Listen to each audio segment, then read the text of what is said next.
Tomen asiento y vamos a abrir las escrituras en el Salmo número 133. Salmo 133 dice: Cántico gradual de David. Mirad cuán bueno y cuán delicioso es habitar los hermanos igualmente en uno. Es como el buen óleo sobre la cabeza, el cual desciende sobre la barba de Aarón, y que baja hasta el borde de sus vestiduras, como el rocío de Hermón, que desciende sobre los montes de Sión, porque allí envía Jehová bendición y vida eterna. Hasta aquí la lectura. Le damos lugar al hermano Fernando que continúe con la reunión. Que nos bendiga. Bueno, como hemos leído en el Salmo número 133, este precioso salmo que tiene sus profundas enseñanzas,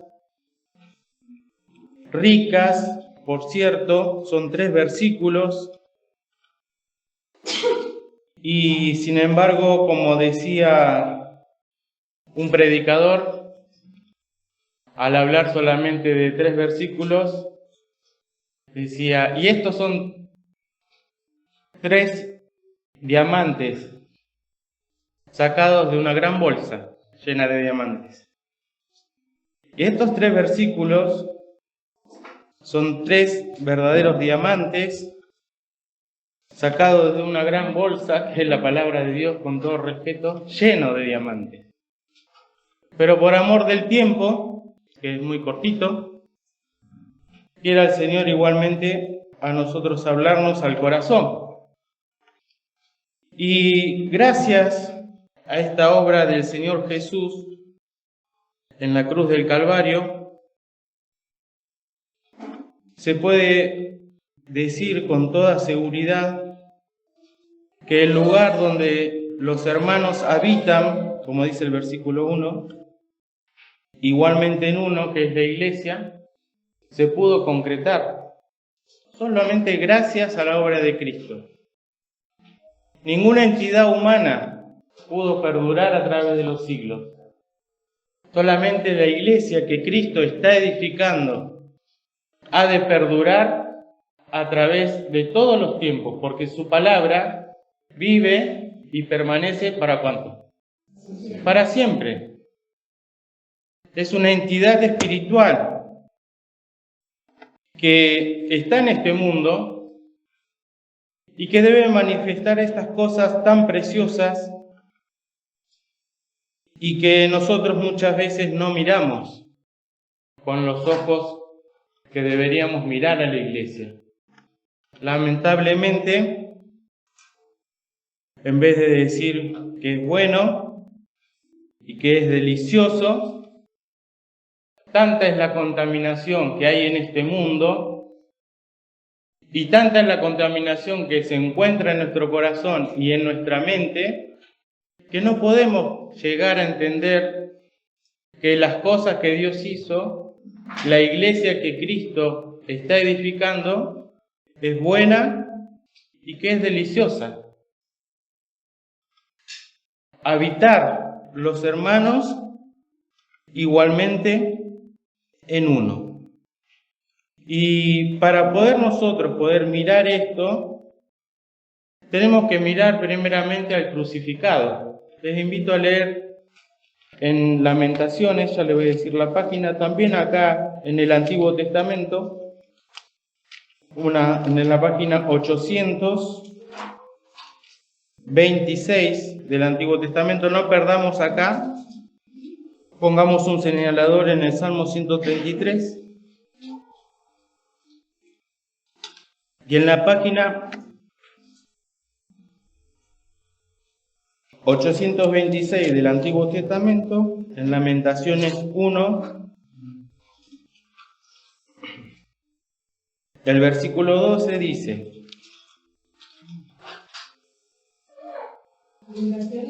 Uno, 12.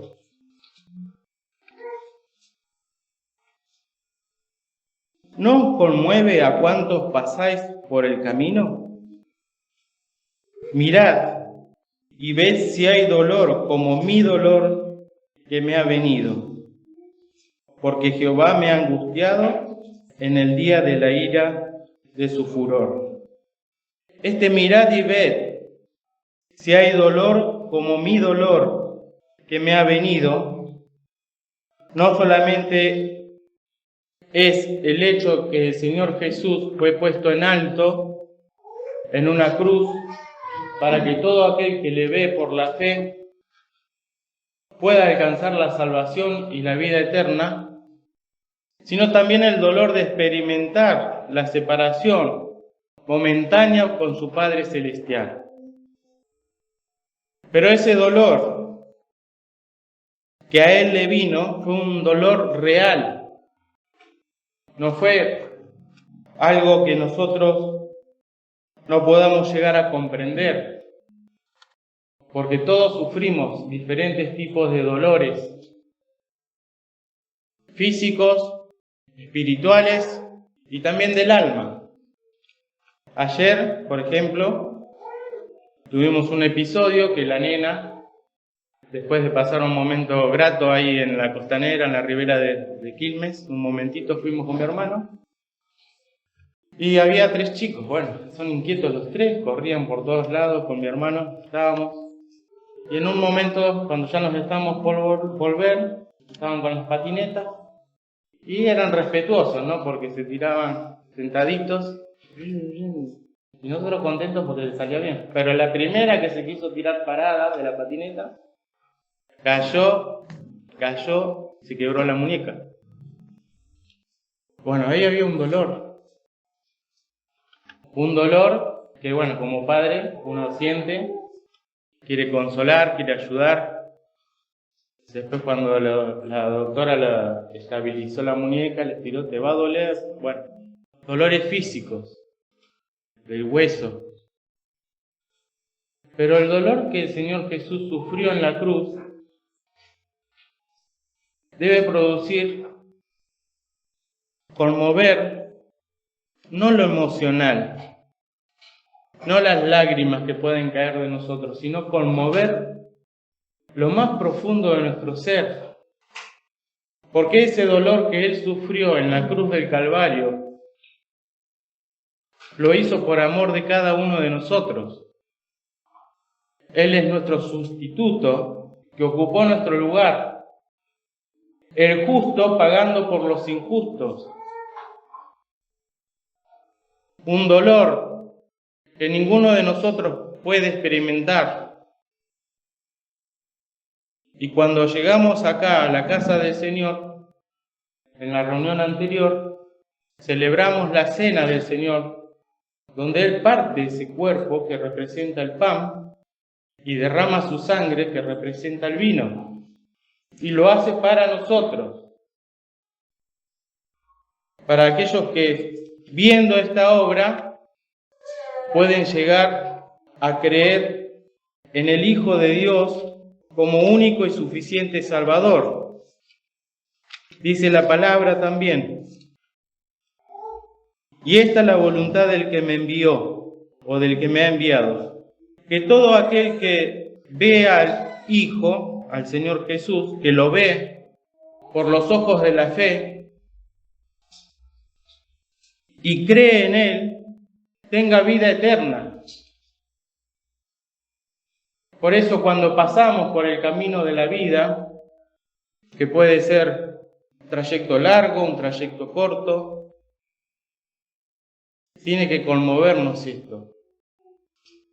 Y cuando volvemos acá al Salmo 133, empezamos a comprender un poco cuán bueno y cuán necesario fue que el Señor dé su vida por los pecadores, para poder rescatarles de la condenación eterna.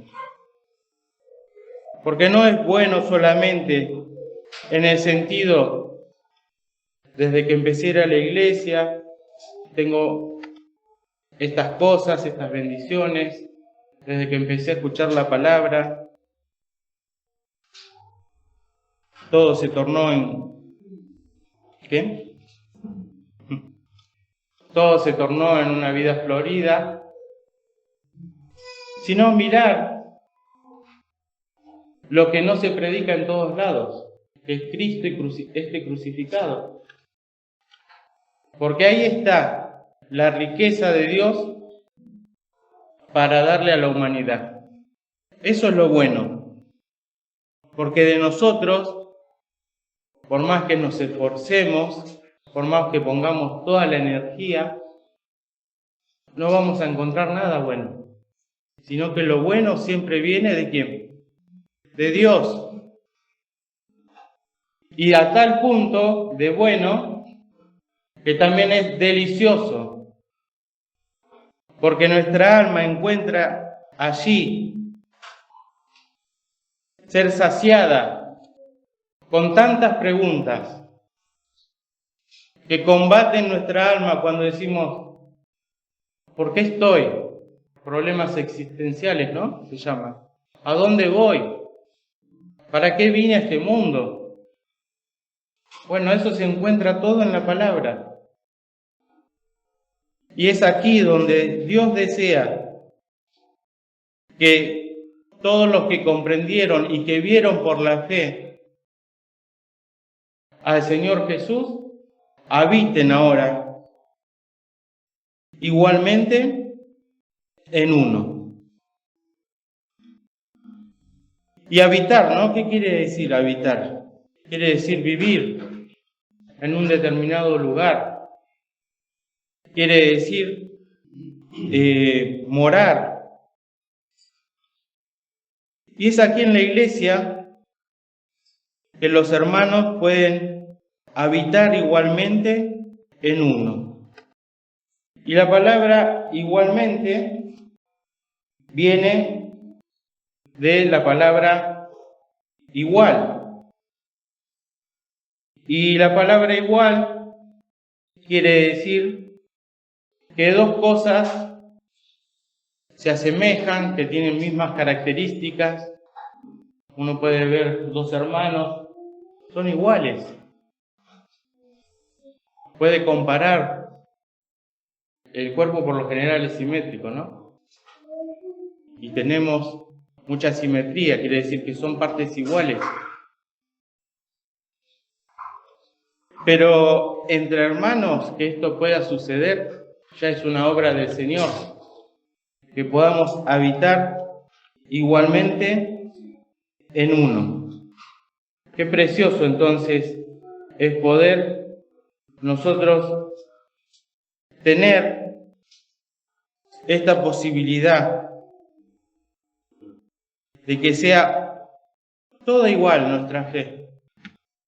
Porque toda nuestra fe apunta al Señor Jesús. Por eso estamos unidos. Pero el diablo, que es muy astuto, siempre va a procurar que esto no suceda y que haya diferencias. Entonces uno puede creer en una cosa y el otro totalmente en otra. Y todos pueden decir, sí, hay un Dios. Hay un Dios que es soberano, yo creo que hay una energía, que hay una fuerza, algo superior. Pero Dios está revelado acá en su palabra y nos quiere enseñar que pueda haber igualmente. Vamos a buscar en Primera Reyes, capítulo número 18, en la página 384.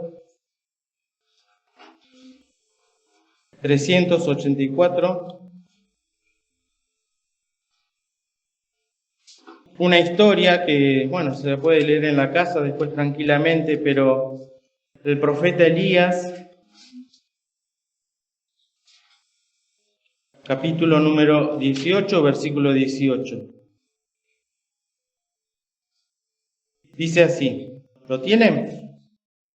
Y él respondió, yo no he alborotado a Israel, le está diciendo Elías al rey Acab, sino tú y la casa de tu padre, dejando los mandamientos de Jehová y siguiendo a Baal, a los Baales. Y el versículo número 19 dice: envía pues ahora y júntame todo Israel en el monte de Carmelo, y los 450 profetas de Baal, y los 400 profetas de los bosques, que comen de la mesa de Jezabel. Entonces Acab envió a todos los hijos de Israel, y juntó los profetas en el monte Carmelo. Y acercándose Elías a todo el pueblo, dijo: ¿hasta cuándo claudicaréis vosotros entre dos pensamientos? Si Jehová es Dios, seguidle, y si Baal, id en pos de él. Y el pueblo no respondió palabra. Acá tenemos un ejemplo de un pueblo que era el pueblo de Israel, que se encontraba claudicando entre dos pensamientos. Se encontraba indeciso, de a momentos servían a Jehová como el único Dios, y de a momentos servían a Baal.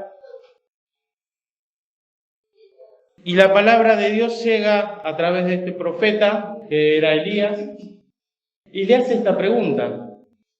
Una pregunta que también tiene que resonar hasta este día. ¿Hasta cuándo claudicaréis? ¿Hasta cuándo cederéis? O transigir también significa, ¿no? Entre dos pensamientos. Porque es la mente la que por un lado puede estar por acá, y cuando me olvido de esto, me voy por allá. Y la idea del Salmo 133, habitar los hermanos, igualmente ¿en qué? En uno. Y los dos pensamientos se pueden llevar toda nuestra vida. ¿Hasta cuándo voy a claudicar entre dos pensamientos? Si Jehová es Dios, seguidle. Si Jesús murió en la cruz, dale tu vida, entregate a Él, porque lo hizo por amor y sufrió la cruz. Por eso decíamos del dolor. Esa es la palabra que se encuentra en todo el Nuevo Testamento: Cristo y este crucificado. Y el que ve al Hijo y cree en Él, tiene vida eterna. Yo no puedo otorgar la vida eterna, ni ninguno de los que está acá. El Hijo de Dios, muriendo en la cruz, y si uno cree en eso, tiene la vida eterna. Precioso regalo. Por eso es bueno y por eso es delicioso. Tenemos que continuar. Pero estos dos pensamientos debemos erradicar y decidirnos. También el profeta Josué, dijo algo similar al pueblo de Israel en sus últimas palabras. Ahora pues temed a Jehová, temed a Dios, servidle con integridad y en verdad, y quitad de en medio los dioses a los cuales sirvieron vuestros padres del otro lado del río, en Egipto, y servid a Jehová. Y si mal os parece, servid a Jehová. Si les parece mal, si nos parece mal, escogeos hoy a quien sirváis. Si a los dioses a quienes sirvieron vuestros padres, cuando estuvieron del otro lado del río, que yo y mi casa serviremos a Jehová. Qué decisión, ¿no? Difícil, porque lo heredado de nuestros padres, ellos habrán tenido esa gran lucha interna también. Nuestros padres sirvieron a los dioses en Egipto, se arrodillaron ante ellos, nos enseñaron eso. Pero llega un momento que la palabra alumbra nuestro espiritual entendimiento y nos confronta con esta pregunta y con la otra, que hay que escoger a quién servir. Y luego el Señor Jesús, en Mateo 6, versículo en el Nuevo Testamento, ninguno puede servir a dos señores. Ninguno de nosotros puede hacerlo. ¿Qué quiere decir esto? Ninguno puede servir a dos señores. ¿Y por qué no se puede? A ver. Porque la palabra lo dice así, ¿no? Porque o aborrecerá al uno, si yo quiero servir a esa planta, me voy allá. ¿Estoy dejando a quién? A la que está acá. Y cuando me voy a esta, estoy abandonando a aquella. Porque puedo servir solamente una cosa. Pero está esa astucia también de claudicar entre dos pensamientos. Por un momento allá, y cuando me aburro me vuelvo acá. Y cuando me aburro de esto, vuelvo allá. Y así me paso la vida. ¿Hasta cuándo? Si es Dios, Jehová, servirle. Si Jesucristo es el Salvador, tengo que mirar que me amó y que se entregó por mí. Porque aborrecerá al uno y amará al otro, o se llegará al otro y menospreciará al otro. No podéis servir a Dios y a Mamón, o a las riquezas, ¿no? ¿Cuántas cosas que nos hacen apartar del verdadero camino? Y nos hace entrar en una tibieza, ¿no? La tibieza es lo que el Señor define como algo que no es frío y como algo que no es caliente, sino que es tibio. Y es rechazado por el Señor esa tibieza. Yo conozco tus obras, le dice a una iglesia, que ni eres frío ni caliente. Ojalá fuese frío o caliente.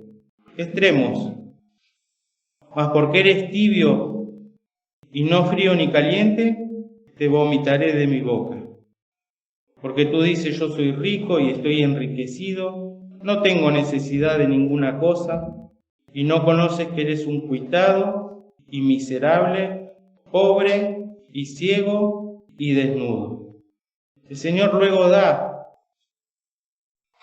y pone al alcance, como lo pone al alcance de toda persona que se humilla, los elementos y el modo de restablecer y establecer nuevamente la comunión con Él.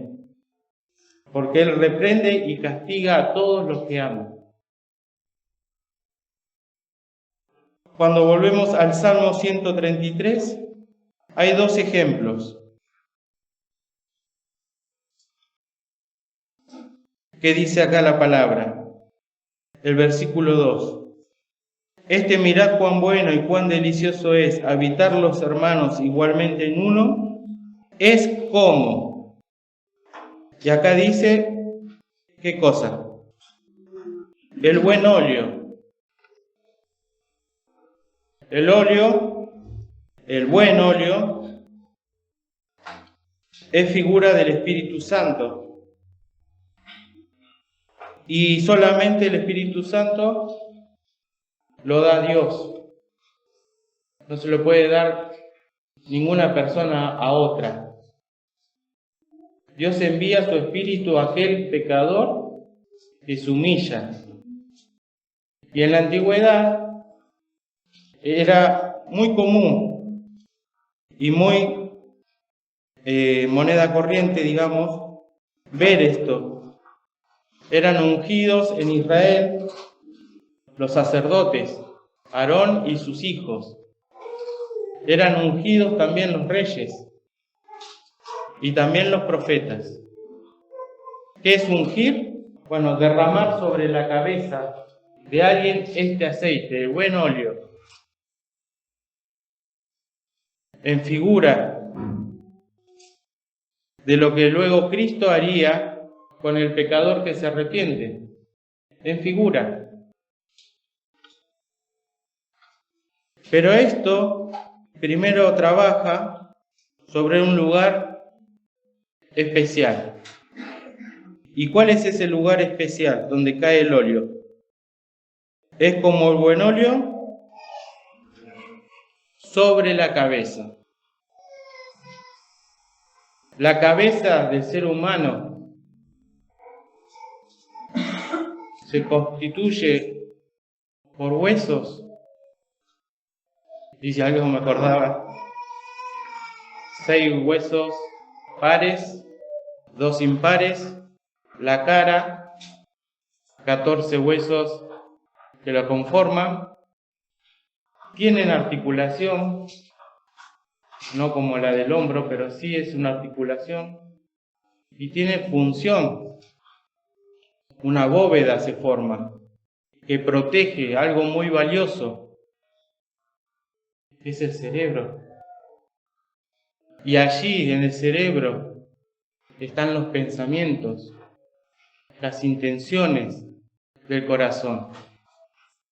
Con él puedo razonar, puedo planificar, puedo tener memoria del pasado, vivir un presente y proyectar un futuro. Tiene que estar bien protegido. Ahí tiene que caer el aceite de la unción, el óleo. La palabra de Dios dice en Isaías 1, un versículo en el cual expresa cómo ve Dios toda cabeza. 709 la página.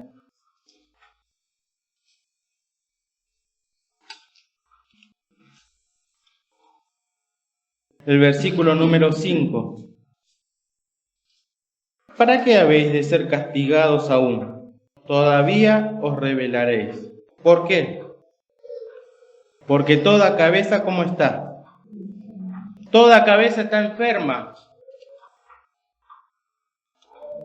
Y todo corazón doliente. Toda cabeza contaminada.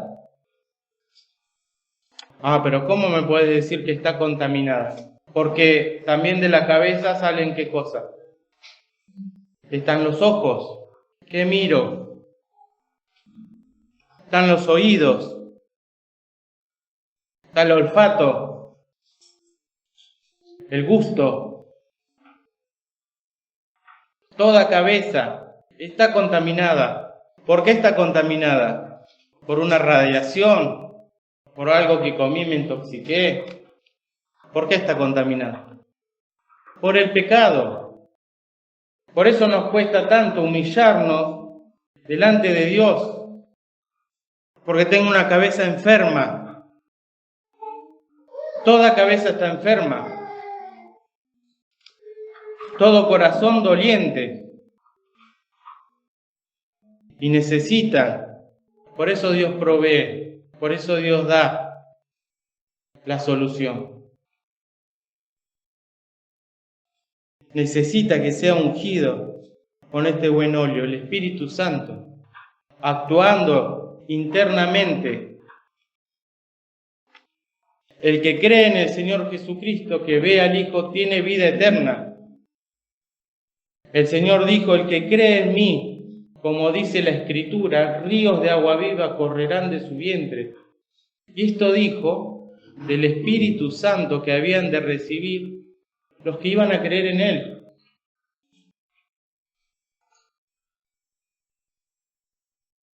El pensamiento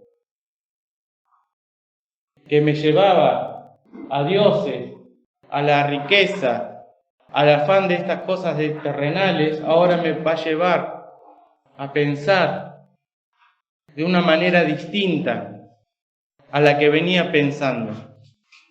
A pensar como Dios quiere que piense. Y eso lo encontramos leyendo la palabra, cada día, buscando hacer la voluntad de Dios. Y de a poquito, los pensamientos torcidos, retorcidos, van a ser si aceptamos a Cristo como Salvador, cambiados. Y la mirada, como se escuchaba hoy, puesta en el autor y consumador de la fe, en Jesús. Pero esto no queda acá en la cabeza solamente, sino que sigue y abarca más, porque dice, y desciende sobre la barba de Aarón. El Salmo 133, ¿no? Preciosa figura que David vio para enseñarnos a nosotros lecciones espirituales, la palabra.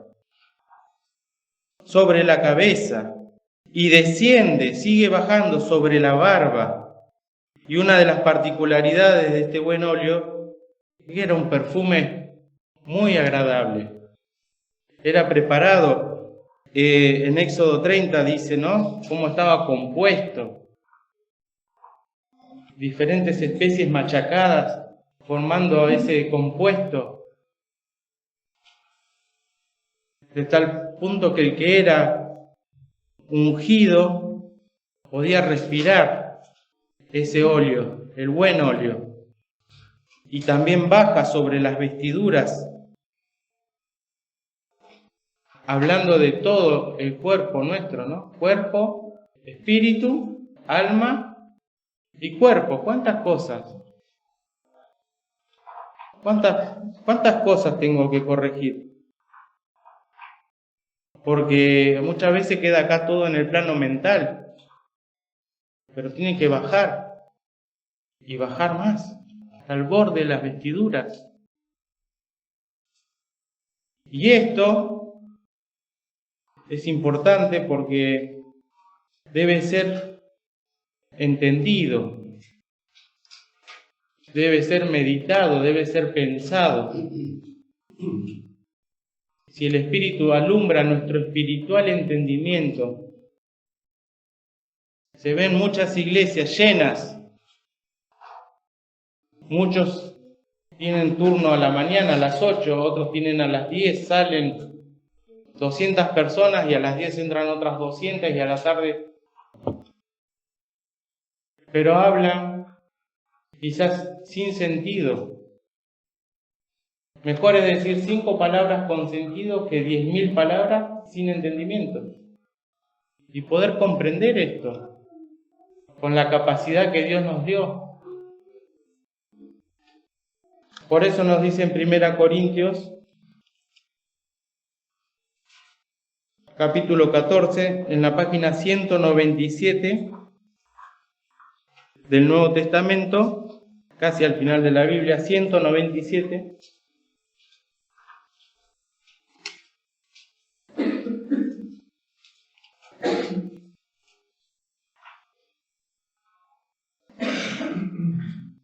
Estoy enojado con mi cuadernito porque lo compré para anotar y anoté, pero no puedo leer porque la verdad que me distrae ya tantas cosas, ¿no? Pero bueno, y digo, ¿para qué lo compré si lo voy a devolver? Me parece, si me reciben. ¿Dónde está?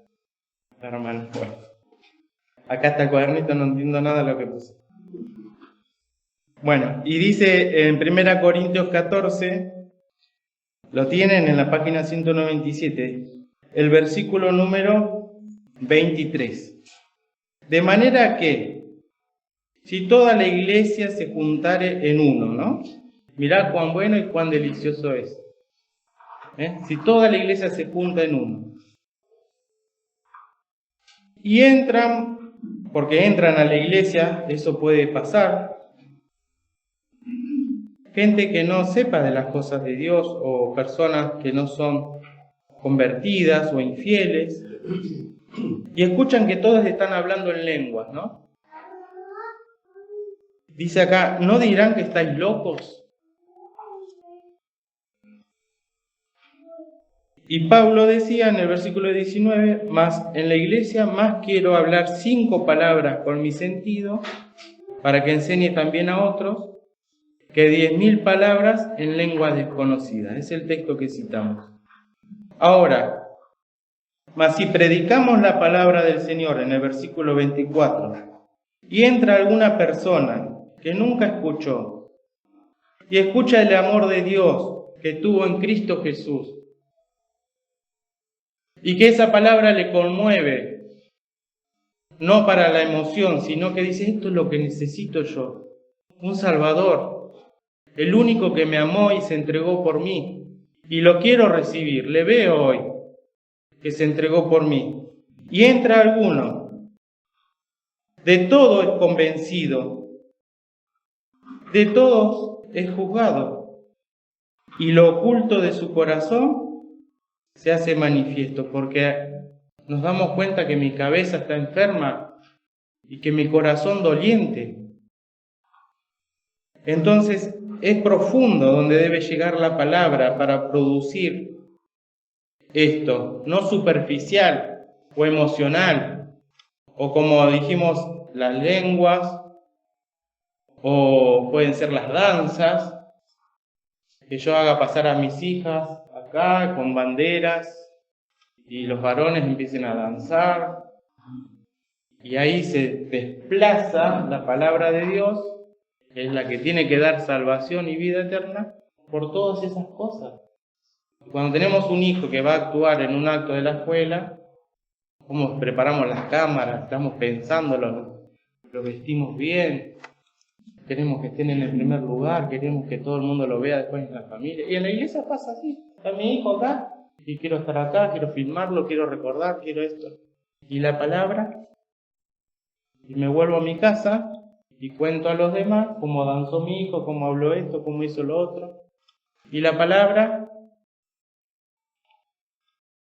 dice acá, lo oculto de su corazón, eso que está ahí escondido, amotinado, dice, se hace manifiesto, y postrándose sobre el rostro, ¿qué hará? ¿Adorará a Fernando, a los pastores, a los hermanos? ¿Adorará a quién? ¿A quién? A Dios. Ese es el fin. Eso es lo que Dios quiere, que adoremos a Dios, y va a declarar esa persona que verdaderamente, no mentirosamente, no sé, estoy inventando palabras, mentirosamente, Dios está en vosotros.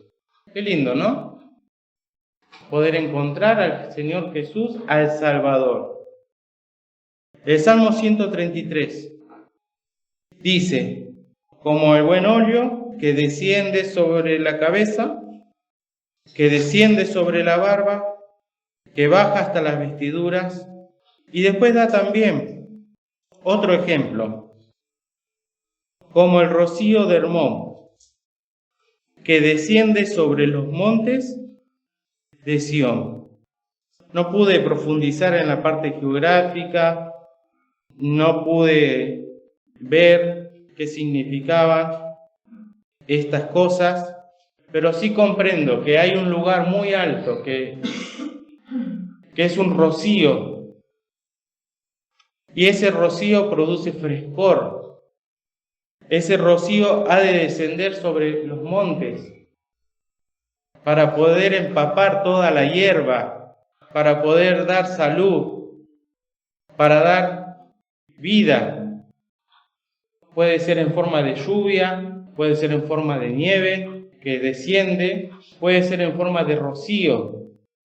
E igualmente acá, queridos, al habitar los hermanos igualmente en uno, tiene que ser un frescor, un rocío que alimenta, que me ayuda ante las securas y todo el desierto que este mundo da, buscando saciar la sed espiritual. ¿Qué tengo que hacer? ¿Qué hay que hacer? ¿Tengo que pagar esto? ¿Tengo que hacer aquello? ¿Cuánto hay que poner? No, el rocío cae, es gratis. Y es la gracia del Señor. Desciende sobre los montes de Sión. Algo tan anhelado, algo tan lindo. El calentamiento global ahora lo sufrimos, ¿no? Estamos con el aire, salimos afuera, sentimos ese cachetazo de calor, y pueden decir a ver si me sale, deforestación, falta de árboles, de la tala. Todo lo que produce desequilibrio nos perjudica. Pero el rocío es la palabra también que cae, es el habitar los hermanos, igualmente en uno, cada uno en su lugar, pero teniendo esta misma fe. Y terminamos con esta expresión tan preciosa. Terminamos leyendo esa parte que dice, ¿todos juntos? Porque allí envía Jehová bendición y vida eterna. Qué lindo, ¿no? No hay otro lugar. Ahí, allí. ¿Allí qué quiere decir? Lo señalo. Allí es. Ese es el lugar. Donde Dios puede hablarnos cuando la iglesia se junta en uno. Ahí es el lugar donde Dios envía bendición. Queridos, la bendición no es solamente la prosperidad, la economía, en el amor y tantas, en la salud. Es la bendición que enriquece y es la que da el Señor en el corazón. Y acá cuando vengo, bendice a los creyentes, haznos ser más fervientes, aumenta aquí el amor, haznos ser fieles siempre. Bueno, son bendiciones. Pero lo más valioso, la vida eterna. Acá termina diciendo. Muy pocos textos en la Biblia del Antiguo Testamento habla de la vida eterna. Y acá lo nombra. El que cree en el Hijo tiene vida eterna. Miren cómo vamos a terminar en Hechos, capítulo 2, versículo 47.